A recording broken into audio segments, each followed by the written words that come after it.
ating context ay masumpungan sa Luke chapter 22, verses 41 hanggang verse 31 hanggang verse 34. Luke chapter 22, verses 31 hanggang verse 34. Babasahin ko po sa ESV at ito po yung sinasabi. Verse 31, Simon, Simon, behold, Satan demanded to have you, that he might sift you like wheat. But I have prayed for you, that your faith may not fail. And when you have turned again, strengthen your brothers. Peter said to him, Lord, I am ready to go with you both to prison and to death. Jesus said, I tell you, Peter, the rooster will not crow this day until you deny me, until you deny 3 times that you know me. Ito po ang buhay na salita ng ating buhay. Let us bow our head and muli po, let us come to the Lord for wisdom. Ama, muli sandaling ito sa aming pagdako sa iyong banal na salita. Lord, pakabanalan mo ang bawat sa amin, Panginoon. Patawarin mo po kami sa aming kasalanan. Any hindrances, Panginoon, sa aming mga puso, sa aming mga isipan, any sins, Panginoon, na until now, dala-dala po namin. Lord, by your grace, by your mercy, Lord, cleanse us, Panginoon. And by the blood of our Lord and risen Savior, Lord, make us worthy to listen to your word, that thereby we will be conformed, O God, into the image of Him who saved us. For His name's sake, this we pray by the help of your Spirit. Amen. Amen.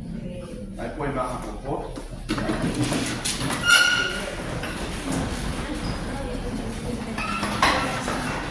Yung ating pong mensahe sa hapong ito ay pinamagatan siyang willingness and weakness. Willingness and weakness.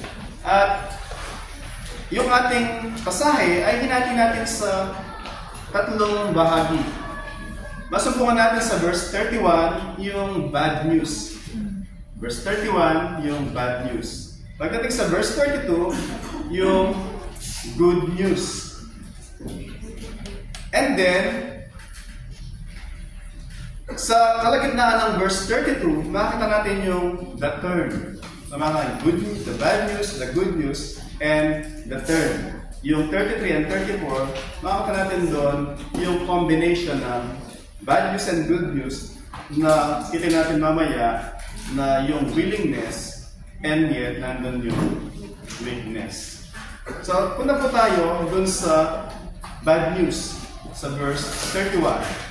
Sabi sa verse 31, Simon, Simon, behold, Satan demanded to have you, that he might sift you like wheat.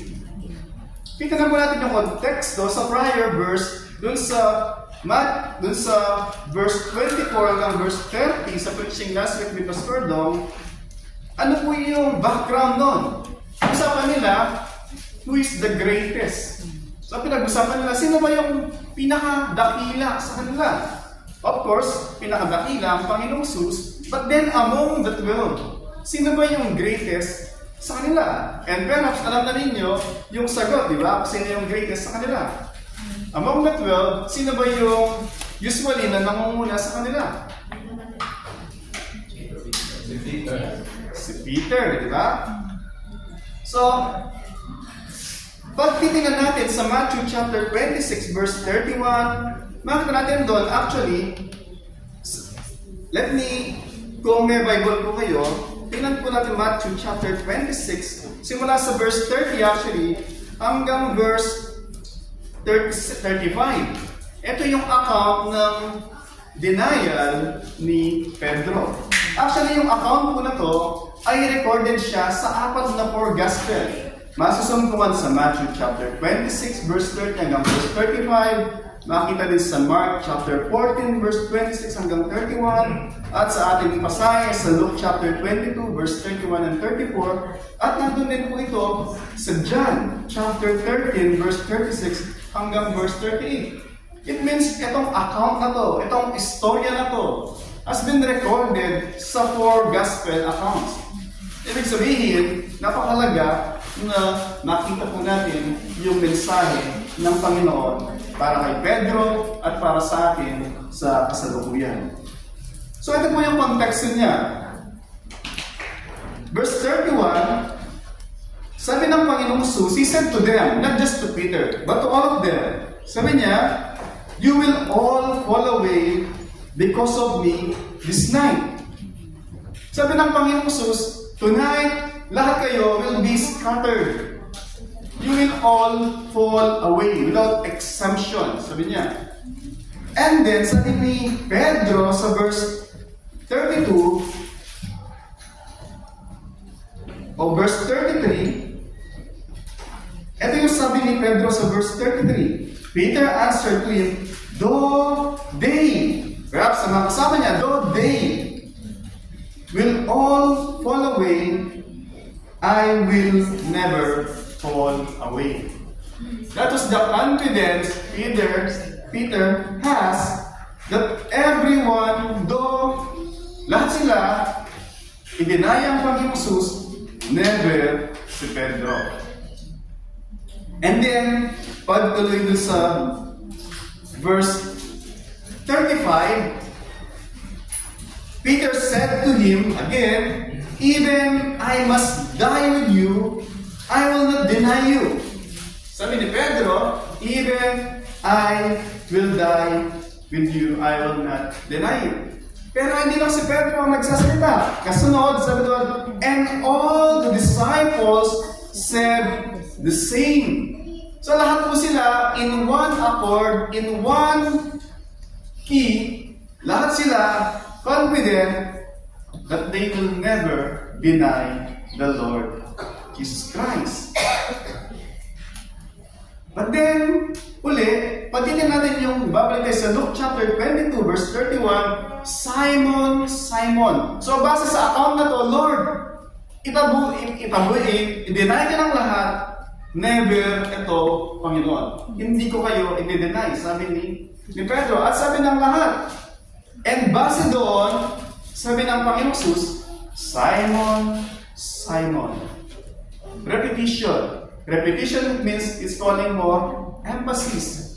But not just emphasis, maalala si Martha, right?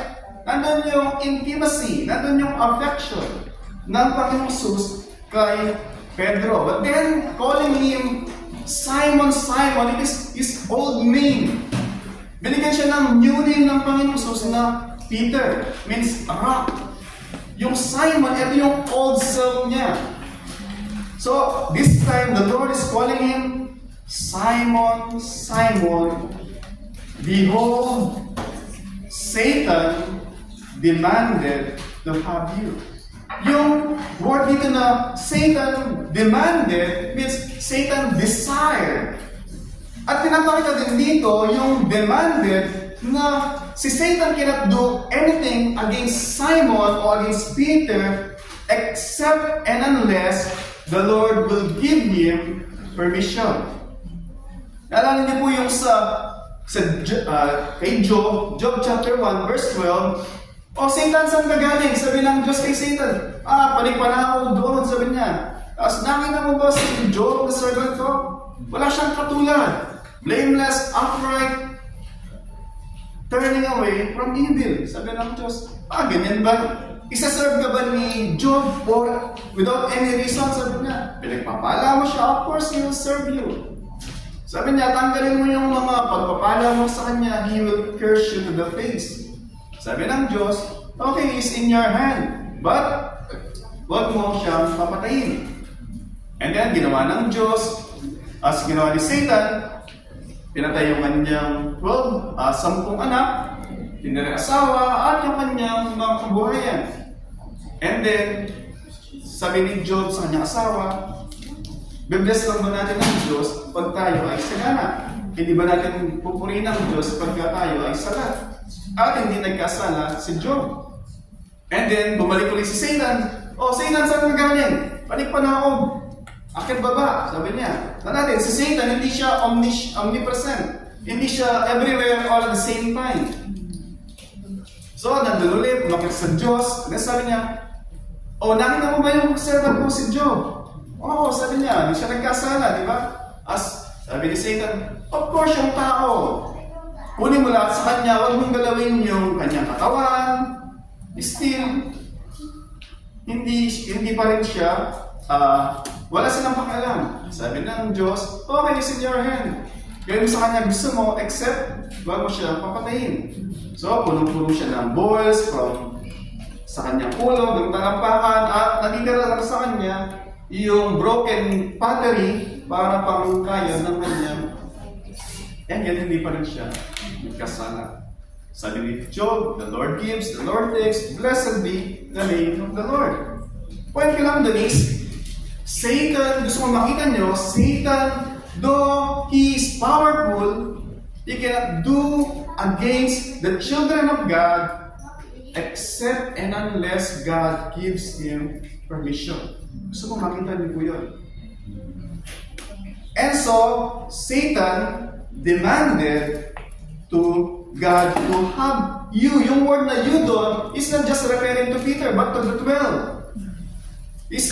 Sabi doon is, gusto ni Satan, actually meron, sabi doon sa, pagbabasahin natin yung sa chapter 22 ng Matthew, verse 3, si Judas, possession na niya, di ba? Ibig sabihin, si Satan hindi niya kailangan i-demand si Judas dahil possession na niya si Judas. He entered to Judas. Ibig sabihin, he possessed Judas. 1 Corinthians chapter 6 verse 19, we are temple of the Holy Spirit. Satan and God cannot have the same place. Hindi sila pwedeng mag-join isang believer. O Satan, ibig sabihin, when he possessed Satan, Judas, it means Judas is not a follower, is not a believer sa Panginoong Jesus. So, yung you dito, sabi ko nga kanina, is referring sa lahat ng 11 during that time. Kasi si Judas has been dismissed. So, gusto niya lahat sila. And then, sabi niya, pagdating dun sa second part ng verse 31, demanded to have you that he might sift you like wheat. During their time, wala silang ang tawag sa atin ngayon, meron tayong high-tech, yung gilingan ng trigo o ng bigas, di ba? Dalhin mo sa isang pabrika, then paglabas, bigas na agad. During their time, to separate yung chaff dun sa wheat, yung chaff, ito yung kanyang ipa, inahagis sila, meron silang winnowing fork. Ibig sabihin, bultuhan. So pag ginagis mo sa taas, yung chaff, ito ay liliparin, at yung may weight na trigo, yung wheat, malalaglag kung saan mo hinagis. Ibig sabihin, yung walang weight, it will fly away. It will be blown by the wind. Diba? No wonder, sa Old Testament, pag sinabing mataba ka, kailangan integridad. Diba? Ibig sabihin, you have weight. Diba? Pag payat ka, ibig sabihin, wala kang weight, wala kang integridad. Yun ang is yung konsepto ng pagka ginagamit sa Bible yun. Hindi ibig sabihin na hindi ganun yung kaulugan dati. No? So, point is, sabi ni Satan, sabi ng Panginoon sa kanila, gusto kang bistahin ni Satan. Gusto kang padaanin dun sa kung nagano naman nagpapalatada, nagbibistay ng buhangin, somewhat gano'n yung sip. Diba? So gusto kayong ligligin ni Satan, like wheat. Gusto kayong i-toss sa hangin para pag dilipad kayo, it just prove na wala kayong faith. Pero kung nanatili kayo, remain sa position nyo, it just means, it will prove that you are indeed in the faith. Kaya sabi ni Pedro, di ba? Make sure your election, otherwise, sabi niya, your faith is in vain. Pagbabasahin niyo sa later on ng mga sulat ni Apostle Pedro. Samahan natin dito, yung bad news is, si Satan, kung paano ang Diyos may plano para sa atin, may plano sa kanyang mga alagad, meron din isa na may plano para sa mga alagad, at the same may plano para sa inyo. Huwag niyo pong, madalas po sa mga strong men and women, they failed doon sa bahagi where they thought they were strong. Bakit? Pagka yung sinabi nila, hindi, ito yung strength ko, so you will lower your guard. Kasi inisip mo, strong ka dito. And so, lower mo yung iyong defense, and many times, doon po tayo natatalo ni Satan. Si David, he is a strong man, a man after God's own heart. Diba? A man after God's own heart. When he fought Goliath, si Goliath ay Goliath is a giant. Si David, binatilyo pa lang during that time. Pero nung sabi ni King Saul, hindi mo siya kaya. Si King Saul, malaki siya, malaking mama. The reason bakit siya, napili siya na maging hari ng mga tao, he's tall and handsome. He's tall. Kung siguro si David, kagaya ni Job, si Goliath, si King Saul siguro, kagaya ni Kuya Vic. In terms of proportion ng kanilang height. Ibig sabihin is, kwento, si King Saul, kumpara kay David, malaki si King Saul. At nandun na sa warrior na si King Saul. Pero nung si David, sabi niya, kalaban niya si Goliath, he will deliver to me by God. It's not sa sarili kong strength. Point ko lang dun is, I want to emphasize yung faith ni David. And yet, nung si David, supposed to be nasa battlefield siya, tamad-tamad siya, nandun siya sa kanyang rooftop, at padawer-dawer siya, diba? At nakita niya may naliligo sa kabilang bahay. Hindi ko alam bakit dati naliligo, walang bubong. Sabi doon, nakita niya may naliligo, at pangalan niya, Bahat Sheba. Diba? And so, a man after God's own heart, kung nakita niya dapat yun, sabi niya, oh, weakness ko to. Balik na ako doon sa kwarto ko, mananalangin ako. Hindi, tinignan pa niya. Diba? And so, he failed. He committed adultery, he committed murder, napatay niya yung faithful, loyal na soldier niya. Si Uriah. Madalas po, mga kapatid, sabi nga, never overestimate your strength. Especially yung personal strength. To the point that you are so confident na kaya ko to. Merong mga church leaders sa Baguio, kilala ko sila sa kwento ko. Umaten sila ng seminar kasi, of course, pastor, gusto niya umaten seminar. Sinama niya ka ng secretary. Diba? At umaten sila ng seminar. One day lang naman na seminar, habang nagbabiyahe sila, ang haba ng biyahe, mula Manila, papuntang Baguio, nakakainip, kwentuhan sila. Nagkwentuhan yung buhay na mag-asawa, pero si secretary, wala pa siyang asawa. So, kwentuhan sila. And pagdating na ng Baguio, in love na sila sa bawat isa. Bakit? Dapat, nagbiyahe sila magkasama, nandun, si Madam, kasama ni Pastor. Why they are so confident? Pupunta kami ng confidence para sa Panginoon. Right? Pag-uwi namin, we will be much stronger sa aming faith. Pagbalik nila, stronger yung kanilang love. Why? Because they lower both their guards. Pwede po, especially sa atin sa church. Sabi nga po lagi, always be on guard. Satan, hindi lang siya parang roaring lion, naghihintay ng pagkakataon. Si Satan, may plano siya sa atin. And his plan for us is to destroy us. to harm us. Pero ang Panginoon, yung plan niya para sa atin is, sabi doon sa John chapter 10, verse 51, ang magnanakaw, si Satan, pumupunta para magwasak, pumatay, manira. I have come that you may have life and have it to the fullest. So, bad news, Satan, may plano po sa inyong mga buhay, sa aking mga buhay. But then, sa kabila ng may bad news, para kay Pedro, para sa kanilang lahat, meron din pong good news pagdating sa verse 32. Sabi sa verse 32, but, kaya umaga, pinagarat yung but, di ba? But, makita niyo contrast. Ano yung contrast? Si Satan may plano, however, ang Diyos may plano din. Right? Plano ni Judas, ay si Satanas, di ba? Ito, masama, pero ang plano ng Diyos ay ipag-pray si Pedro. Sabi niya dito, yung kanina plural, yung you, referring to all, na kanyang mga alagad.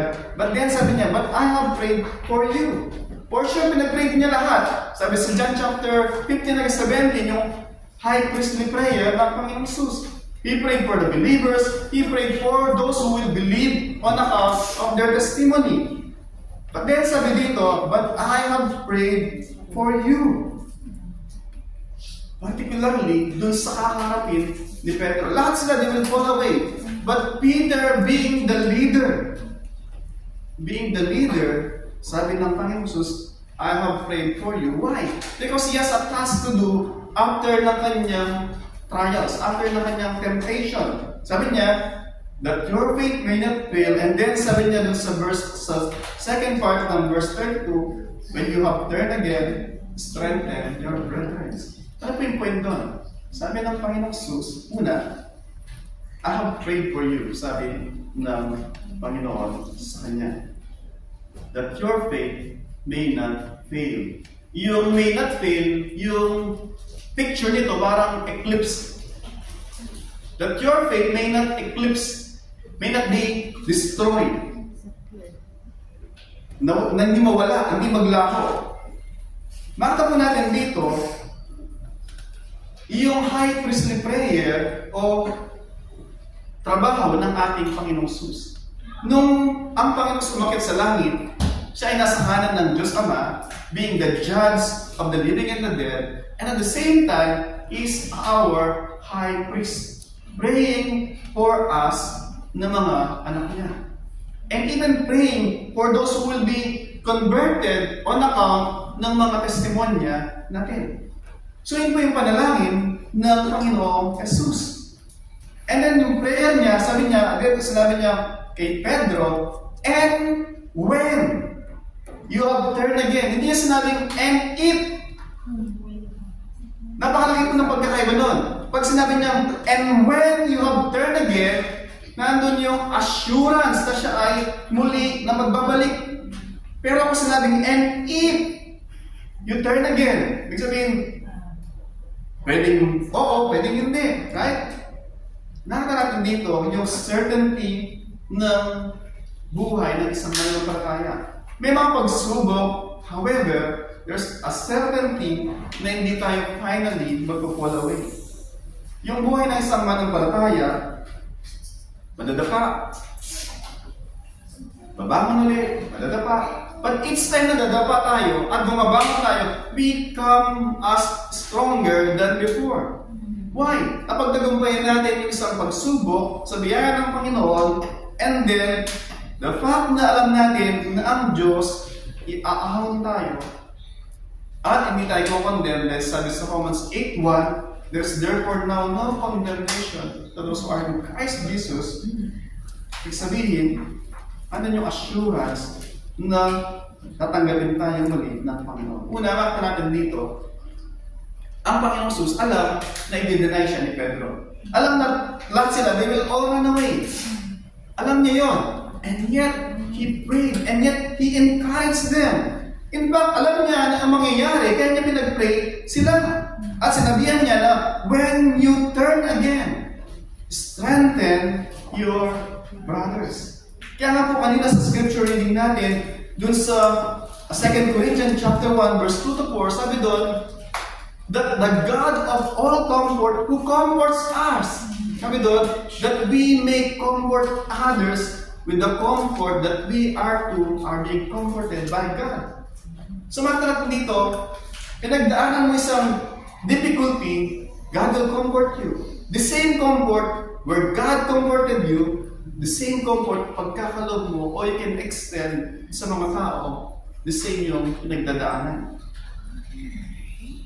Sa purpose ng why God allowed. Makita natin dito, hindi sinabi ng, bakit kaya hindi sinabi na ganito? Satan o Peter o Simon, behold, Satan demanded to have you that he might sift you like wheat. But I said, no way, over my dead body. Hindi sinabi gano'n, right? But sinabi niya, I have given him permission that he might sift you like wheat. Na parang ibistayin niya.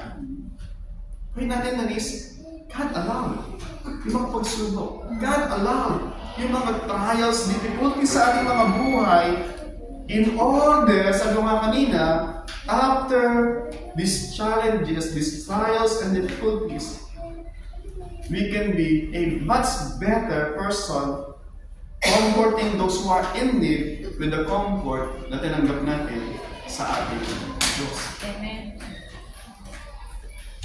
Yun po yung nakakahalaga na makita po natin. Diba? So, may bad news, may good news, and then may promise ulit, makita natin yung promise na si Pedro ay muling babangon. Diba? Because the Lord prayed for him. And then makita natin dito, balikan natin mamaya yung turn, makita natin pagdating dun sa verse 33, makita natin dito yung willingness, o sabihin natin na willing spirit and yet weak flesh. So tingnan natin, sabi ni Pedro sa verse 33, Lord, I am ready to go with you both to prison and to death. Yung willing spirit ni Pedro. And gusto ko muna, bago natin dissect pa yung verse na to, gusto ko tingnan muna natin yung makita niyo yung sa dulo doon, sabi niya, Peter said to him, Lord, I am ready to go with you. So, isa pong mahalaga makita natin yun, with you, both to prison and to death. But without you, you may not be ready to go to prison and to death. Kwento dito is, si Pedro, yung faith niya, nung sinabi niya, Lord, I am willing to go both to prison and to death as long as you are with me. As long as nakasama ka, Lord, kahit saan tayo, Lord, ready ako. I am ready to go saan man, Lord, basta kasama ka. Yun po yung maganda, makita po natin doon. Yung faith ni Peter, he's so willing both to go to prison and to death as long as na ang Panginoon ay kasama niya. But then nakita natin, of course, yung weakness niya doon, si Pedro, hindi niya fully alam yung strength niya. Pero ang Panginoon, it seems, sabi ng Panginoon, binarningan siya, Peter, may bad news. Rather than, oh Lord, strengthen me please. Diba? Oh Lord, okay, I will i-ready ko yung defense ko, yung guard ko, Lord, para di ako ma-put off guard ni Satan. Dahil sinabi mo, Lord, because I trust you, because I know you. Ano sabi ni Pedro? Lord, I am ready to go with you both to prison and to death. At sabi niya kanina sa Matthew chapter 26, Lord, didinay ka nilang lahat. Never, ito Lord, Satan, Lord. Overconfidence po siya, di ba? Pwede natin is, para sinasabi niya, Lord, mali ka dyan, Lord. Ganun po yung implication ng sagot ni Pedro. Too confident, Lord, I think, kumalpak ka dyan, Lord. Samahan natin, yung kanyang willingness And yet, overconfident doon sa kanyang sariling kakayaan. Though, sabi ko kanina, yung faith niya, as long as the Lord is with him, he's ready to go both to prison and to death. At yung weakness, para sa verse 34, I said to you, Peter, before the rooster crows this day, you will deny me. Until you deny 3 times that you know me. Isa rin mahalaga, nakakain yung word na know. You know me. I guarantee 100% because recorded, si Pedro has been restored. Si Pedro, magpapakita sa kanya ang Panginoong Jesus sa John chapter 21, verse 15 hanggang verse 19. Magpapakita sa kanya uli ang Panginoon, and 3 times he will ask him, Peter, do you love me more than this? More than this, mga isda. Kasi bumalik na siya sa pangisda. The thing na gusto nating balikan, pag tayo aling face, wala naman yan, nakakayat yan, babalik na ako sa dating buhay. Si Pedro, dating mga isda, noon nag-fall down siya, nag-fall away, wala siyang courage, bumalik sa, sabi doon, he went bitterly, but then bumalik sa pangisda. Kaya po sa atin, pag nagkakasala, gusto natin bumalik doon sa dati na lang, gusto natin huminto doon sa kadaman yung meron tayo. Balik na lang sa dati, nakakayanan doon sa, si Pedro ganun po. But then, because he's a believer, ni-restore siya na, Panginoon, nagpakita sa kanya ang Panginoon, sabi niya, Peter, you love me more than this. Sa mga isda na binalikan mo. Lord, you know that I love you. Sabi ng Panginoon. Sabi ni Pedro, verse 15 ng chapter 21 ng John, feed my lambs. That is giving him back yung kanyang, yung wala siyang confidence na alagaan niya yung kanyang mga kapatid. Sabi niyo, strengthen your brothers. Right? When you turn again. So, feed my lambs, it means na you're in charge.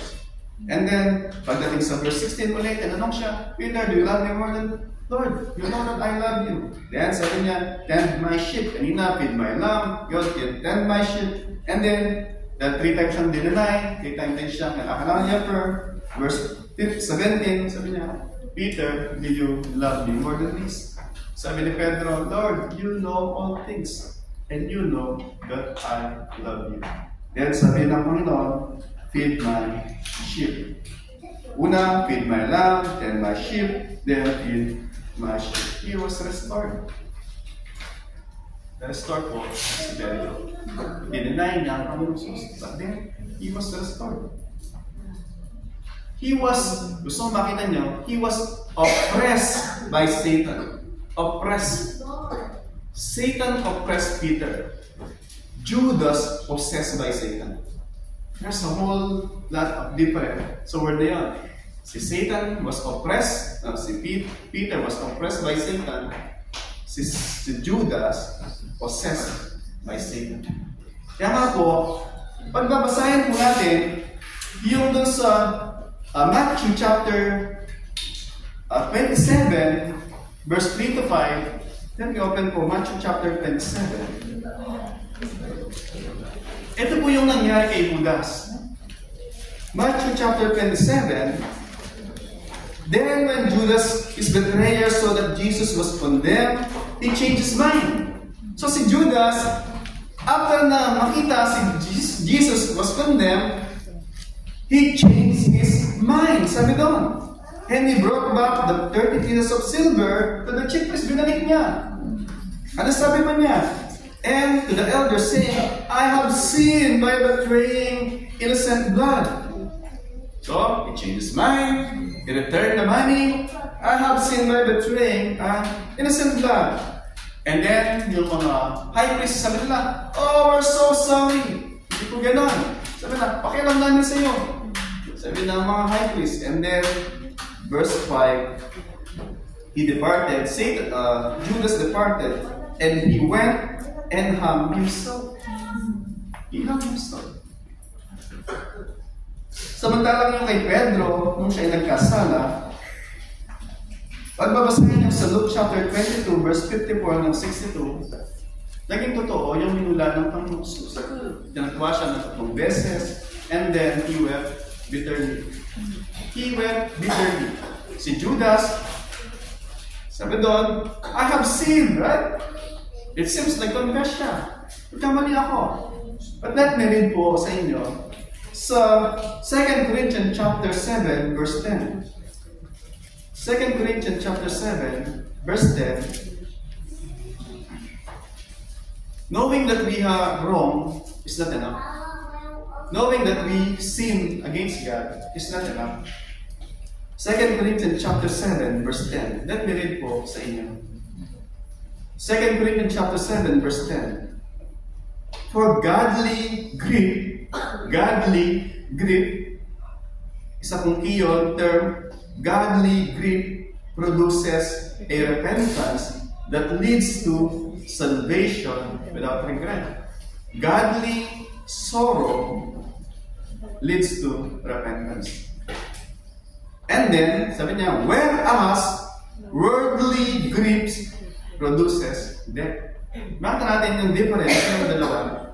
Si Pedro at saka si Judas.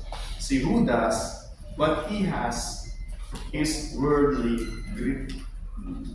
It's not a godly grief. Yung I have sinned, malinaw talaga. Point is, knowing that we have sinned against God, knowing that what we have done is wrong, is not enough. You have to repent to God, asking for forgiveness, trusting that He's faithful, He's merciful, that He will accept us, even though gaano tayo kadumi. Si Satan o si Judas, perhaps, hindi na mapapatawad ng Diyos. The only thing na meron ako is to hang myself.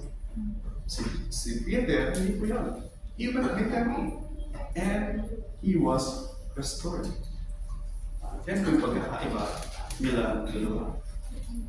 The fact na sabi ko kanina, nung sa Lord's Supper sila, sabi ng Panginoon sa kanya, what you must do quickly. Why? Before yung Lord's Supper, ibig sabihin, may transaction na nangyari, binetray na siya. Naghihintay na lang siya ng pagkakataon sabihin kung saan ang Panginoong Jesus.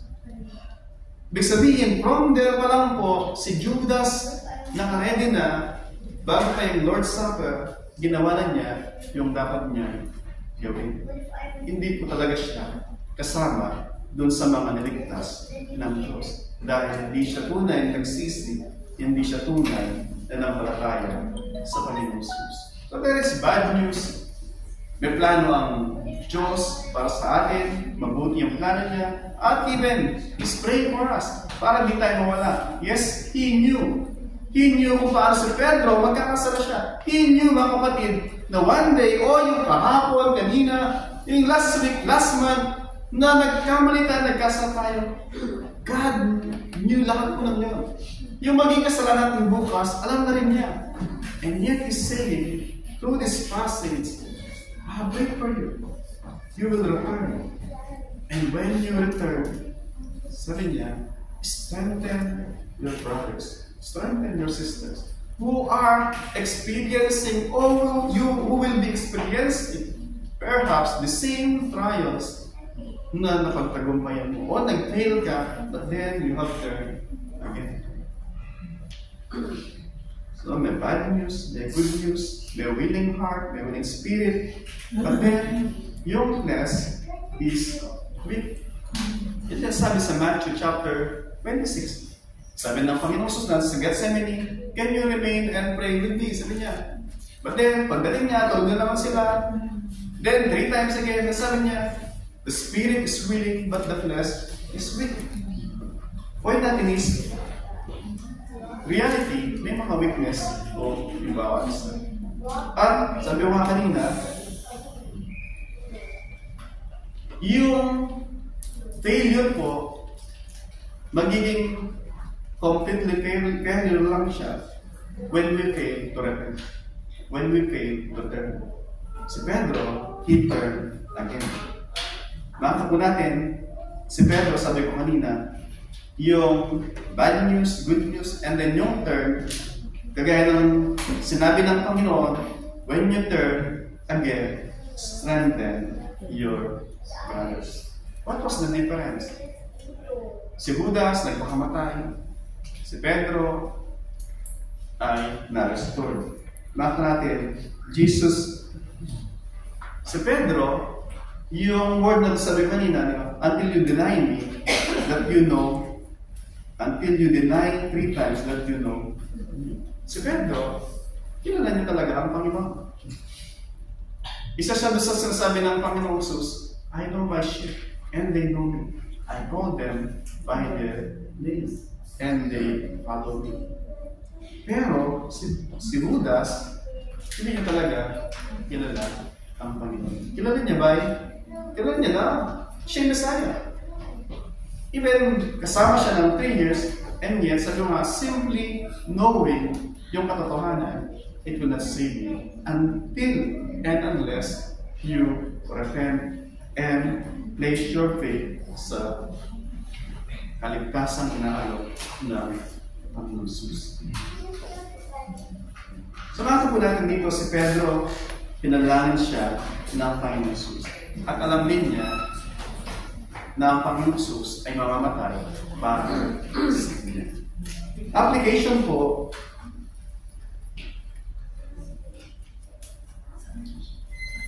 sabi ko kanina, makita natin and be watchful and be careful na si Satan lagi ay merong laging pakin sa akin. Ingat po tayo, mga kapatid. Diba? Huwag niyo ilagay yung sarili sa isang sitwasyon na alam niyo, vulnerable kayo dun sa test o dun sa possibility na temptation. Alam niyo, mahina kayo dito.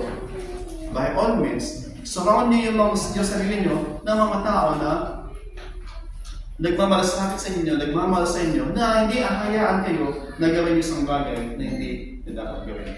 Pero, madalas, kagaya ng ginawa ni Eva at Adan, diba? Nagtatago sila para walang makakita.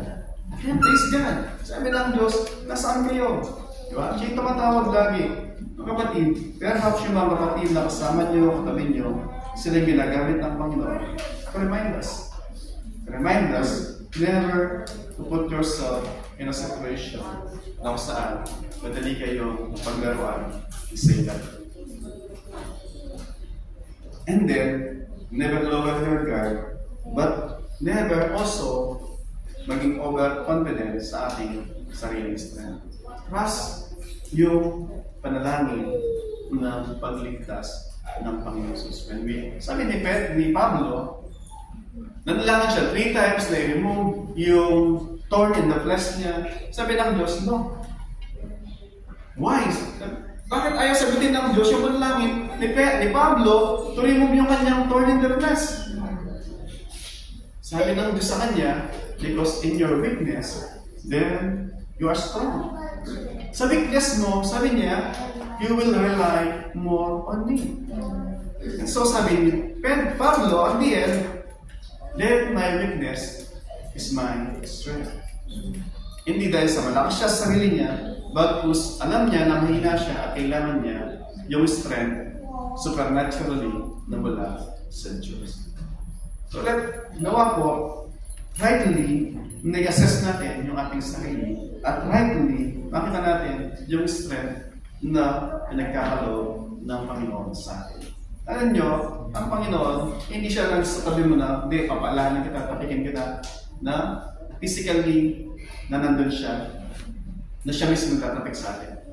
He will be using means, people, providentially, para ma-accomplish yung plano niya, o yung mapakita niya, yung presence niya sa atin.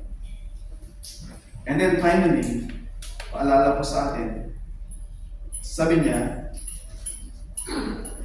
si Pedro, sabi niya, I am willing to go both to prison and to death. This time he failed. But later on,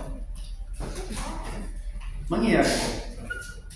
Point is, even yung kamatayan ni Pedro, na willing siya, sabi ko kanina, then like yung kanyang flesh, at later on, mamamatay po siya, actually, makakulong siya, and even mamamatay siya. At hindi siya mamamatay sa kapamaraanan na namatay ang Panginoon Jesus na nakapako. Para sa kanya, sabi niya, I am not worthy na mamatay with the same form of death ng aking Panginoon. And so, nagpapako siya ng upside down. Sabihin, namatay din siya.